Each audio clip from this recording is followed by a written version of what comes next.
Bonjour, Bonjour. vous êtes donc la maman d'une enfant qui a été tout d'abord diagnostiquée avec un TSA et Mhm. puis ensuite qui est passée par tout un processus qui finalement l'a conduit à une intervention précoce. Mhm. Est-ce que vous pouvez nous raconter au fond ce parcours? Oui, alors notre fils Marcel est né en 2016, un petit bébé parfait, comme tous les petits bébés. À l'époque, on habitait à Zurich avec mon mari. Et quand il était petit, dès qu'il avait, je dirais, 6, 7, 8, 9 mois, je trouvais qu'il était pas forcément très joyeux, pas très répondait pas vraiment quand on l'interpellait. Je l'ai beaucoup vu quand il est rentré à la crèche, quand il avait 7 mois. Je voyais, alors sans observer spécialement les autres enfants, mais je les voyais faire comme ça. Je les voyais envoyer des bisous, sourire, se retourner quand on leur parlait. Ce que je trouvais très difficile avec Marcel. J'ai trouvé que ça n'allait pas en s'arrangeant. J'ai essayé par mille manières. Quand ça devenait plus... Quand je voyais que les autres enfants le faisaient tous, le coucou, ça c'est vraiment quelque chose qui me restait en tête, le faire coucou. J'essayais par mille moyens de lui faire coucou. Il était vraiment très indifférent. Donc du coup, j'ai fait mes propres recherches et on a vu le docteur Gunnelfinger. Mon fils avait 13-14 mois.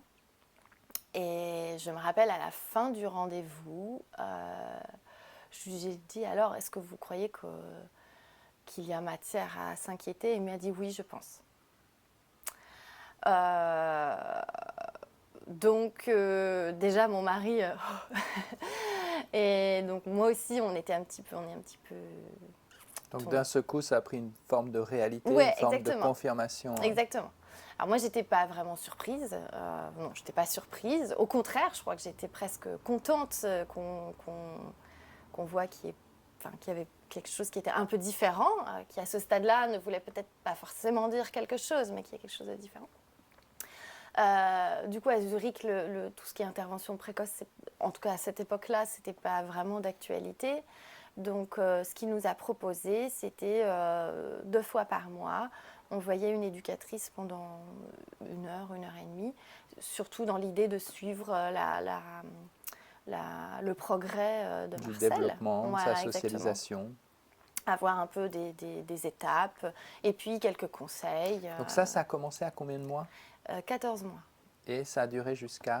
Jusqu'à ce qu'il passe la DOS, en fait, jusqu'à 18-19 mois. Ok, donc ils ont attendu 4 mois avant d'utiliser formellement la DOS à 18 mois. Ouais, ouais, ouais. D'accord.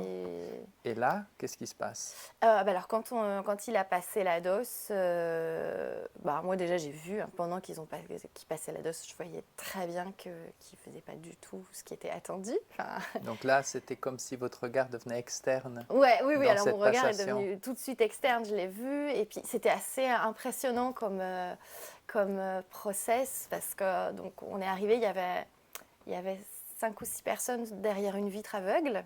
Mhm. Donc ils nous ont montré, ils nous ont dit regardez, il y a ces personnes-là, plus de personnes qui faisaient passer le test. Une semaine après, ils nous ont convoqués pour les résultats et voilà, c'était vraiment sans appel. Il est clairement dans les critères diagnostiques, mais malheureusement, on n'a pas grand-chose à lui proposer. Il avait 19 mois à cette époque-là.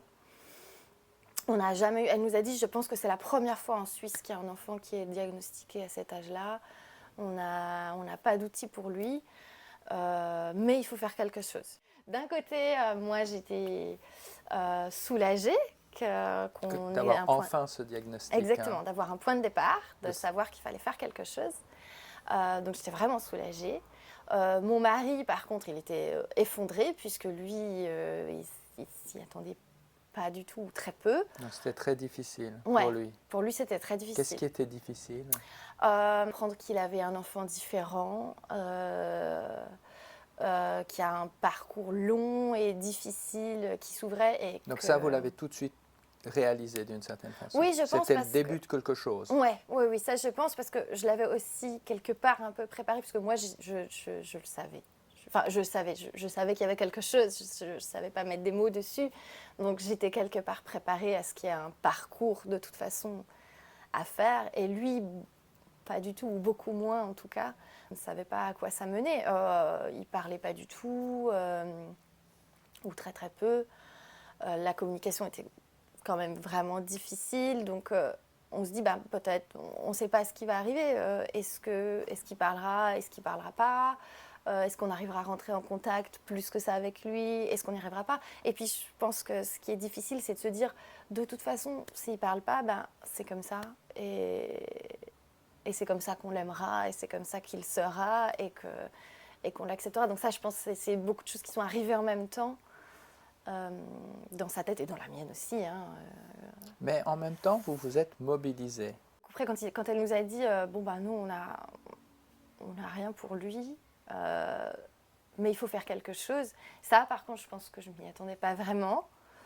À la fois, il y a un sentiment d'urgence, il faut Ouais. agir, et en même temps, vous êtes livré à vous-même parce qu'il n'y a personne qui peut vous offrir quelque chose. Ouais. Et alors, qu'est-ce que vous avez fait?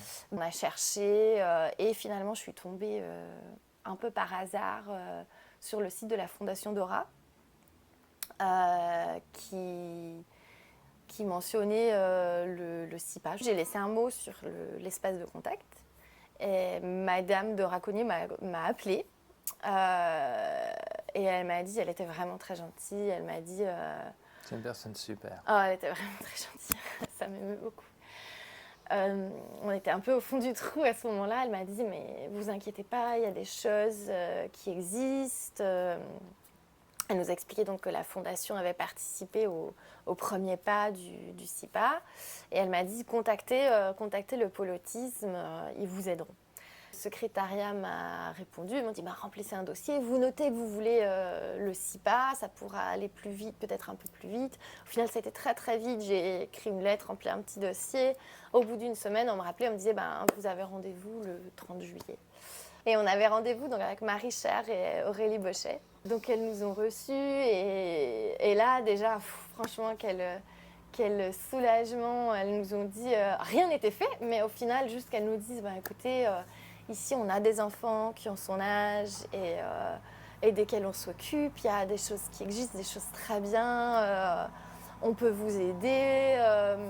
Donc il y a la structure du CIPA. Si jamais le CIPA ne peut pas l'accueillir, on trouvera autre chose. Enfin, déjà quand ils nous ont dit ça, vraiment on est ressortis de là, on était contents, vraiment. Ouais, transformé. On s'est dit qu'il y avait quelque chose pour lui qui était adapté. Donc du coup là, plus d'hésitation. En fait, on a décidé de déménager. Mais c'était le 30 juillet. C'est le 30 juillet, ouais. Donc en plein mois d'août, vous avez déménagé? Ouais. On a déménagé. Puis tout s'est enchaîné très vite. Et finalement, il a commencé mi-septembre au CIPA. Donc 6 semaines après avoir après le diagnostic, en fait. Donc on était impressionnés, on était super contents. On se rendait compte de l'investissement, je pense, que représente l'entrée au CIPA. Parce que c'est clairement un investissement en termes logistiques, en termes d'énergie, en termes de temps. C'est clairement un investissement.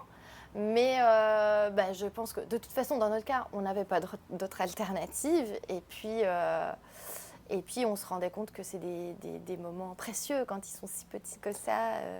Donc, vous avez visité, vous avez eu cette prise de contact avec le CIPA. Quelle a été votre impression à ce moment? Qu'est-ce que vous vous êtes dit, vous vous rappelez? On s'est dit, on arrive à la maison. Vraiment. Ouais. Vraiment, comme... Pardon. Tout de suite... ils accueillent les enfants et les familles. Et vraiment, dans une douceur et beaucoup de compréhension. Ils nous demandent si on va bien, si ça s'est bien passé, comment ça se passe à la maison, est-ce que les enfants dorment bien. Ils s'occupent des parents aussi beaucoup, des familles et des enfants, bien sûr. Enfin, dès le début, il discute beaucoup avec nous, comment est-ce qu'il est, de quoi il a besoin. Il partage énormément. On pense travailler là-dessus. Qu'est-ce que vous en pensez? Vous êtes d'accord? Ok, alors le plan d'action, c'est ça. De votre part, on attend ça, ou en tout cas, on vous partage ça. On travaille sur les mêmes objectifs. Donc vraiment, le sentiment d'équipe, d'objectifs communs et qu'ils ont vraiment à cœur le bien-être de l'enfant et de la famille entière. Ça vraiment, c'était quand on passe la porte du SIPA, toutes les filles, bon, il n'y a que des filles, donc je suis obligée de dire les filles. Il n'y a que des filles, c'est juste. Toutes les filles sont toujours souriantes, toujours un petit mot. Toujours une oreille attentive, on sent qu'on peut partager n'importe quel problème ou n'importe quelle petite chose qui peut sembler anodine à n'importe qui, mais qui peut être une grosse barrière pour une famille ou pour la vie d'une famille. Et toujours une oreille bienveillante et attentive. Et ça, c'était vraiment incroyable. Honnêtement, on peut être que émerveillé par l'accueil reçu, qui est vraiment doux, très professionnel, mais pas complaisant, et en même temps qui requiert beaucoup d'énergie de la part des familles. Ça, c'est clair. C'est clair. C'est très clair, et je pense qu'il faut vraiment en être conscient. Ça requiert beaucoup d'énergie. On est une équipe à partir du moment où on est aussi pas les professionnels et les parents. Clairement, et puis je pense qu'on nous fait ressentir volontairement et de manière positive que le thérapeute, enfin on n'est pas le thérapeute de notre enfant, mais l'équipe de notre enfant, c'est nous. Les thérapeutes, ils seront là pendant 2 ans, mais après ils ne seront plus là. Donc il faut qu'on comprenne aussi le mécanisme, comment ça marche. On nous donne vraiment des outils. Et ça ça n'a pas de prix. Surtout au départ, je pense que c'est un gros investissement en termes de temps et d'énergie mentale aussi, avec les coachings toutes les semaines où on nous donne les outils. Mais c'était vraiment extrêmement utile. C'est vraiment un investissement au départ, mais c'est vraiment... Ça vaut la peine parce que je pense que ça donne aussi des automatismes ou des schémas mentaux. Quels ont été ces premiers progrès qui vous ont vraiment marqué? Je pense le regard, le fait qu'il nous regarde plus. Et puis le début de la parole. Il a dit des syllabes. Des choses qu'on n'arrive vraiment pas à lui faire dire. Ça a stagné pendant très longtemps, ça a progressé comme ça, et puis presque 1 an après son entrée au SIPA, en fait tout d'un coup ça fait comme ça. Du jour au lendemain, il a commencé à parler. Ouais, du jour au lendemain, il a dit des mots en entier, beaucoup de mots en entier. Ça n'a pas du tout été linéaire, ça a été plus ou moins linéaire pendant une petite année, et tout d'un coup ça a fait comme ça. L'intérêt pour le jeu partagé, qui passait surtout par le regard à ce moment-là, puisque au départ, il aimait bien jouer. Souvent, on lui lançait une balle. Il était content, il prenait la balle et il partait avec la balle. Et rapidement, on lui lançait la balle, il la prenait. Hop, il la relançait. Et ça, c'était des choses qui étaient incroyables pour nous. La réciprocité. Incroyable, incroyable. Donc vous diriez que vous avez changé dans votre façon d'être avec votre enfant. Vous avez été formaté, si on peut utiliser, mais dans peut-être aussi un bon sens. Ouais, non, mais c'est par clair. le SDM. Non, oui, on a été formaté, ne serait-ce que tout ce qui est le regard, attendre, par exemple... Typiquement, ce qui est très facile et qui arrive beaucoup de fois dans une journée, quand il demande quelque chose, attendre qu'il nous regarde avant de lui donner. Ce qui est développement du langage, bien articuler, accentuer la première syllabe pour débloquer, attendre qu'il dise une première syllabe avant de lui, par exemple, donner quelque chose ou dire le mot qu'il attend ou des choses comme ça. Mais c'est des choses qui viennent assez vite, en fait, quand Après les coachings, l'entraînement, il est quotidien, puisqu'en fait, on est avec notre enfant. Donc, tout le temps. Donc ça vient assez vite. Dites-moi,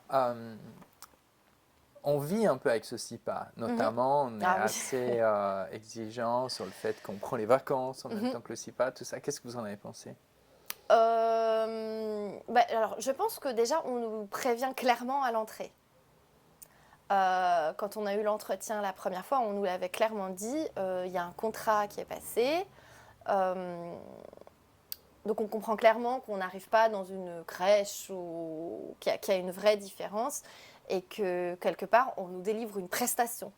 Elle est pour notre enfant et c'est quelque chose de profondément humain, mais c'est clairement une prestation qui demande de la constance, du travail et de s'investir au maximum. Et aussi que c'est un effort financier de la part de la communauté pour pouvoir nous aider notre enfant et pouvoir donner cette prestation.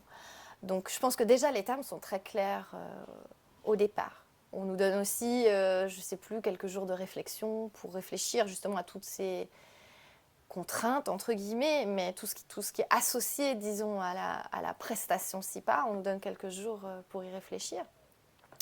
Et puis après, je pense qu'une fois qu'on est... Enfin, moi, mon sentiment, c'est qu'une fois qu'on est dans le tourbillon des choses, qu'on voit comment ça se passe, et puis il y a aussi un effet de groupe avec les autres familles, on voit les autres enfants, on voit les autres familles... je n'ai pas du tout eu l'impression d'avoir vu des familles dire « Oh non, mais je voudrais partir plus en vacances » ou « C'est trop difficile ». J'ai l'impression qu'il y a un mouvement aussi Des familles. Oui, des familles. Et puis, on est forcément là-dedans puisqu'on amène notre enfant et on le reprend tous les jours. Donc, on voit les autres familles, on voit les autres enfants. Il y a un sentiment de communauté aussi. Et puis de toute façon de bienfaits pour notre enfant. Je pense que ça profondément, on voit les progrès des enfants rapidement. Le fait qu'il y ait aussi des objectifs, des choses qui sont réalistes et qui au bout de 3 mois... sont tangibles. Exactement. Ouais. Ces progrès, on les voit. On les voit dans la réalisation des objectifs, mais on les voit aussi au quotidien avec notre enfant. Donc, on sait que c'est un effort sur 2 ans. Mais je pense que la meilleure garantie, c'est de voir le progrès de son enfant. Donc, au final, les contraintes associées, on les accepte volontiers. Dites-moi quelque chose par rapport à la 2e année. Qu'est-ce qui se passe au cours de la 2e année ?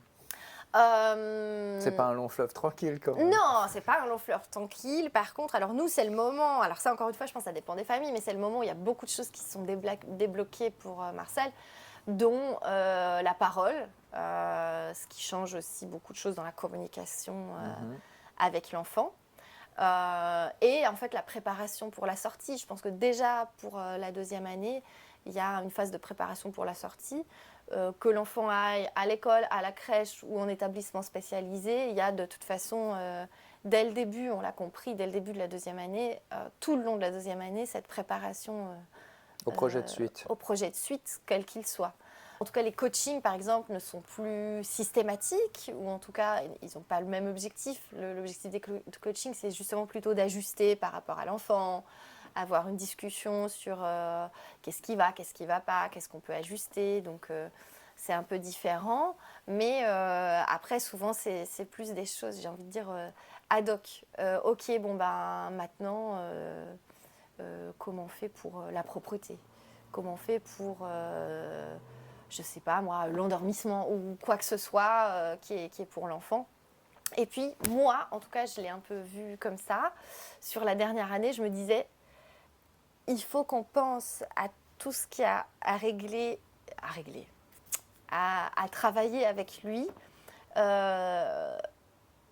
Parce qu'une fois qu'il sera sorti du SIPA, cette convergence de ressources, de gens et d'attention autour de lui et autour de la famille, ce sera fini.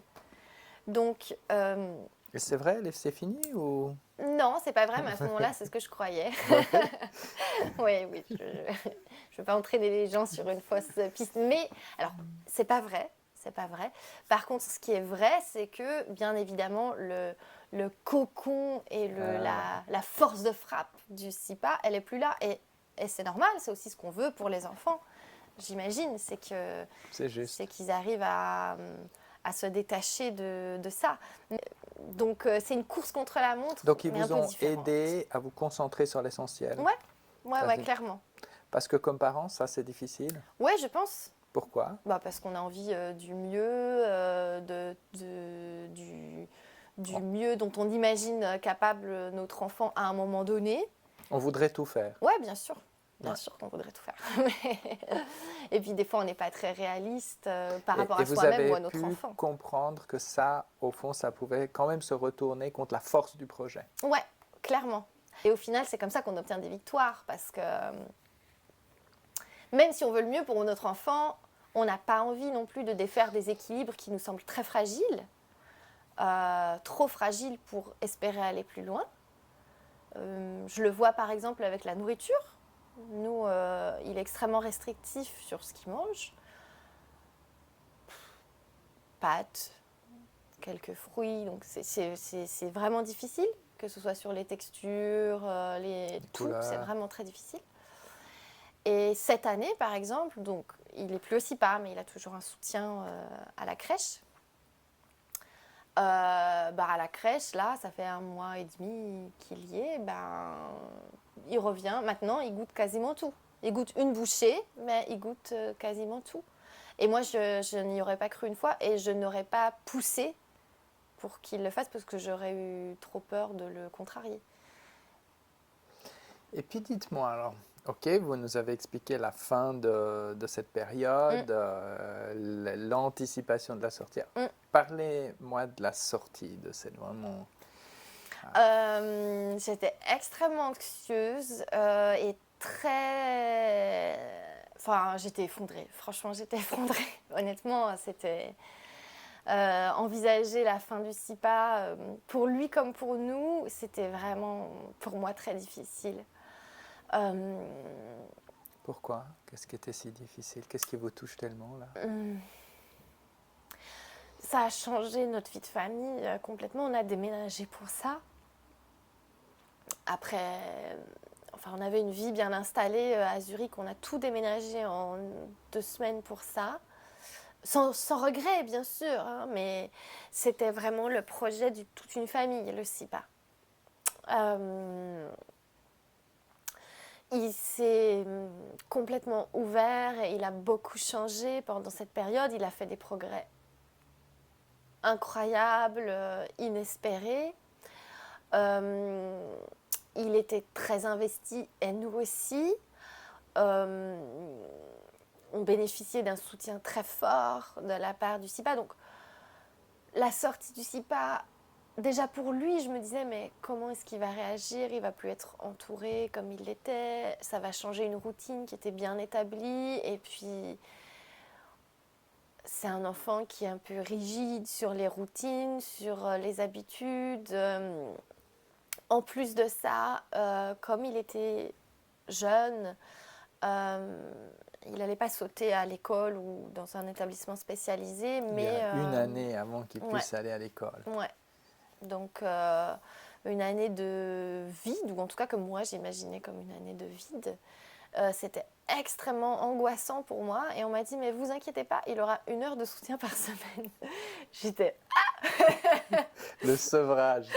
Et c'est ça qui s'est passé finalement? Alors, non. Finalement, il y a eu pas mal d'évolutions. On a été beaucoup soutenus vraiment par le pôle autisme. En fait, c'est Aurélie Bochet qui nous a beaucoup soutenus. Donc, au fond, la consulte reprend la main. Oui. Donc pendant, je dirais, la dernière année de SIPA, elle reprend la main pour la préparation de l'année d'après, la préparation au niveau, entre guillemets, administratif. Donc, il a eu une place à la crèche dans notre commune. Dès le début, la crèche a été vraiment main dans la main avec le CCSA et le SIPA pour articuler ça. Vraiment, ils ont été extrêmement volontaires. Le soutien, ça a été 3 fois 2 heures par semaine à la crèche. Donc, il y va 3 jours et demi par semaine à la crèche. Et donc, 3 jours, il a 2 heures de soutien. Alors, ce qui nous a beaucoup soulagés, c'est aussi de savoir que c'est les équipes du SIPA qui s'en occuperaient. Ce qui n'était pas évident au départ, mais quand on nous l'a dit, vraiment, on était très contents. Ça a permis aussi de faire une transition en douceur, puisque les 2 personnes qui s'occupent de lui, donc une s'occupait déjà de lui au SIPA, l'autre, du coup, a pu commencer à le connaître avant qu'il parte du SIPA. Il y a eu une grosse phase d'adaptation avec la crèche, que ce soit pour Marcel ou pour aussi les personnes de soutien du SIPA. Elles ont énormément communiqué avec la crèche pour comprendre quel est le rôle de qui, pour ne pas trop interférer dans leur projet pédagogique aussi, tout en soutenant Marcel de la meilleure façon possible. Et au final, vraiment, on a un recul d'à peu près 2 mois maintenant. Ça se passe très bien. C'est vraiment d'un grand soutien, ces heures de soutien. Ouais. On a vu vraiment, je pense qu'on peut dire une transformation chez Marcel. Après, je dirais 1 mois et demi de crèche, une fois que l'adaptation était terminée, qu'il s'y sentait bien. C'est comme s'il avait été préparé au SIPA et qu'il avait fleuri en arrivant à la crèche. Il s'est mis à être bavard, joyeux. Le plus visible, c'était vraiment bavard. Tout d'un coup, il s'est mis à parler beaucoup. Avec les autres enfants? Alors, avec nous, déjà, à parler beaucoup. Il se dirige plus facilement vers les adultes, mais parler aux adultes. Et puis, alors, aux autres enfants, bon, il n'a pas peur des autres enfants, mais il répondait aux autres enfants. Ce qui est plus difficile, c'est initier le contact. Ça, c'est toujours un peu difficile. Mes parents, qui le gardent 1 fois par semaine, m'ont dit, mais c'est incroyable la transformation. Il n'a pas arrêté de parler pendant toute la journée. Et après, donc, ces heures de soutien sur la semaine, c'est vraiment un plus pour justement... Ce qui me faisait tellement peur en quittant le SIPA, c'est tout le soutien du quotidien, j'ai envie de dire. Par exemple, il n'a jamais mis de bonnet, parce qu'il n'aime pas du tout avoir des choses sur la tête ou sur tout ce qui est vêtements, c'est très difficile, donc le bonnet, on n'y pense même pas. Donc on en a parlé, et puis là, les filles... sur les heures de soutien, elles vont se mettre d'accord avec la crèche que elles prennent 5 minutes avec Marcel pour travailler là-dessus. Petit à petit, on met le bonnet 1 fois, on le renlève. Ensuite, on le laisse 1 minute et puis on le renlève pour travailler sur des choses comme ça. Des choses qui sont très difficiles à travailler en famille, je trouve, soit par manque de compétences, tout simplement, soit par manque de volonté de l'enfant. La nourriture, c'est un très bon exemple. Chez nous, il ne goûte rien, mais ils ont réussi à lui faire goûter à la crèche volontiers.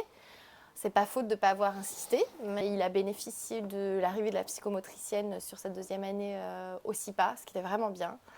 Elle est fantastique, c'était sa meilleure copine, il était super content. On a la chance aussi qu'à la crèche où il va, il y a un psychomotricien qui regarde surtout pour tout ce qui est coordination, motricité fine. Vous voyez encore Aurélie? Ou plutôt vous la revoyez? Alors, elle garde un lien, elle s'informe auprès de la crèche, elle téléphone à la crèche savoir comment ça se passe. On lui envoie tout ce qui est rapport qui concerne Marcel, donc par exemple son rapport de sortie de SIPA, le rapport de la recherche qui sortira, j'imagine, d'ici quelques mois. On est en contact de temps en temps, je lui envoie un mail, puisqu'on sait on imagine qu'elle reprendra le flambeau aussi au moment où Marcel sortira de la crèche et du programme post-SIPA. Est-ce que vous avez pu mettre en place des activités de loisirs? Alors, ça a été un petit peu freiné par le Covid, on va dire. Mais dans loisirs, on a essayé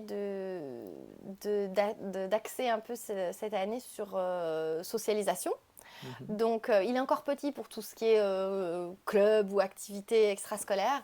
Par contre, on essaye d'inviter des petits copains du SIPA, par exemple, qui est avec lui au SIPA régulièrement. de faire des activités qui l'exposent à d'autres enfants. Je pense au musée d'histoire naturelle, il y a toujours des petits groupes d'enfants, des petits copains qui voient régulièrement au parc, qui ne sont pas forcément avec lui à la crèche. Mais au final, on se retrouve souvent les mêmes parents. Vous avez entendu parler des activités de musique? J'ai entendu parler des activités de musique et j'y suis assez proche puisque c'est Marion Iseli qui s'occupe de lui à la crèche. Donc il n'y avait plus de place pour cette année, mais on a prévu pour l'année prochaine. Ok, dans quelques mois, 8 mois, 10 mois, l'école sera d'actualité. Ouais. Qu'est-ce que vous vous dites? Alors déjà, je me dis quelque chose que je ne pensais jamais penser auparavant. Je me dis que c'est presque un bien qu'il soit passé par la crèche avant d'aller à l'école. Au vu de comment ça se passe maintenant, hein, encore une fois, ça dépend. Ça aurait pu se passer autrement. Mais au vu de comment ça se passe maintenant, je me dis qu'il sera aussi beaucoup plus autonome, beaucoup plus rassuré du fait d'être parmi beaucoup d'autres enfants. Parce que malgré tout aussi, il y a beaucoup d'adultes, Bien sûr. quelques enfants, mais ça ne reflète pas du tout un groupe de 15 enfants qui crient et qui sont entourés par 2 adultes. Donc je me dis que c'est... Aujourd'hui, je me dis qu'en fait, c'est peut-être certainement un bienfait qui soit passé par la crèche avant d'aller à l'école. Donc ça lui permet vraiment d'asseoir toutes ces acquis. Ouais, et je me dis que ça lui permettra aussi peut-être d'avoir besoin de moins de soutien lorsqu'il rentrera à l'école. Qu'est-ce que vous avez entendu par rapport à ça? Alors, donc on nous avait parlé du programme SIPA Inclusion. Au vu du profil de Marcel, a priori, c'est ce qui se profile pour lui. Donc ça va encore être évalué. Tout à fait. On en parle d'ailleurs la semaine prochaine. Donc le programme SIPA Inclusion, ça veut dire un soutien sur les 2 premières années de scolarité de l'enfant. Ce qu'on en pense, nous, c'est qu'on trouve que c'est une opportunité incroyable pour donner les bases à un enfant pour commencer sereinement l'école. Pour les parents, peut-être aussi. Clairement. Je pense que c'est vrai que, comme vous le dites, peut-être qu'on ne parle pas assez des parents dans tous ces programmes. Au final, c'est des programmes qui sont autant pour les parents que les enfants, parce que savoir qu'il y aura quelqu'un qui pourra l'aider, je pense que la peur de tous les parents, en tout cas de nous, mais j'imagine de la plupart des parents, c'est d'imaginer son enfant mal à l'aise, isolé, qui ne se sent pas à sa place, moqué, perdu. Enfin, savoir qu'il pourra être accompagné, ça n'a pas de prix. On sait aussi que c'est un programme limité dans le temps et qu'après l'enfant devra être seul, ou quasiment seul en tout cas, seul avec ses petits outils, ses petits aménagements, comme c'est possible de le faire dans une classe scolaire. Donc on comprend l'importance de cet accompagnement.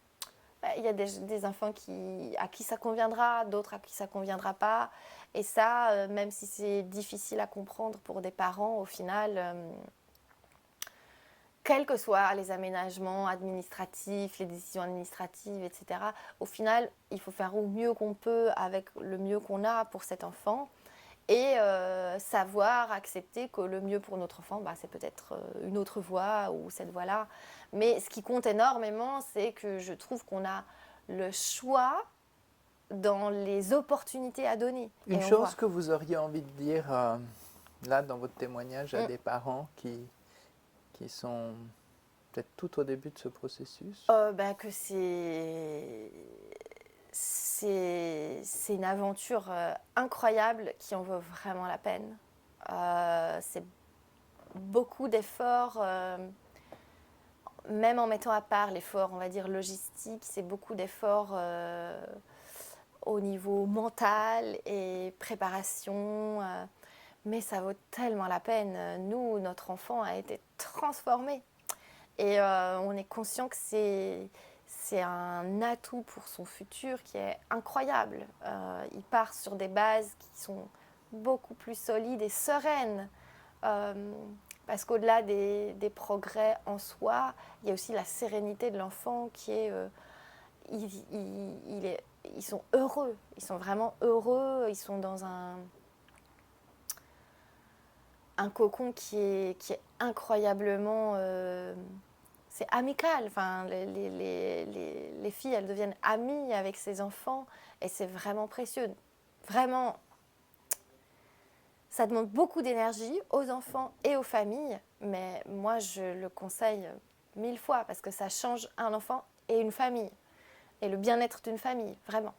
Qu'est-ce que vous avez envie de dire aux familles, aux professionnels plutôt qui s'occupent de toutes ces familles? Merci. Merci vraiment parce que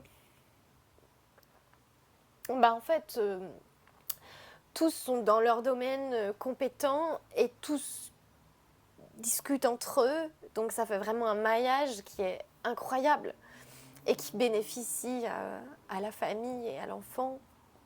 Et juste merci, c'est un travail qui est formidable et j'espère qu'ils se rendent compte. Les professionnels?